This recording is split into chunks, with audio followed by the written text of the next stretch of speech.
Dnes všetci vieme, že táto stratégia nefunguje. Európska únia alebo niektoré členské štáty únie sú v pasci. A tá pasca je v tom, že čelíme bezprecedentnej kríze Európskej únie, pokiaľ ide o konkurencieschopnosť. Naozaj máme problém.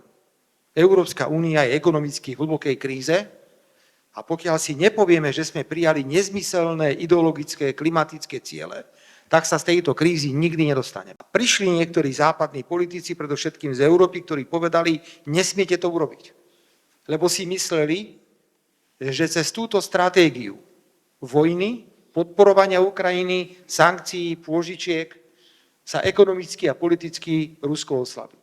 Dnes všetci vieme, že táto stratégia nefunguje. V decembri budeme všetci rátať ďalšie 100 000 mŕtvych na strane ruskej a na strane ukrajinskej. A jediným výsledkom bude, že Rusko bude hlbšie v území Ukrajiny. Som presvedčený, že vojna je nezmyselná, že konflikt na Ukrajine nemá vojenské riešenie. Nemá vojenské riešenie.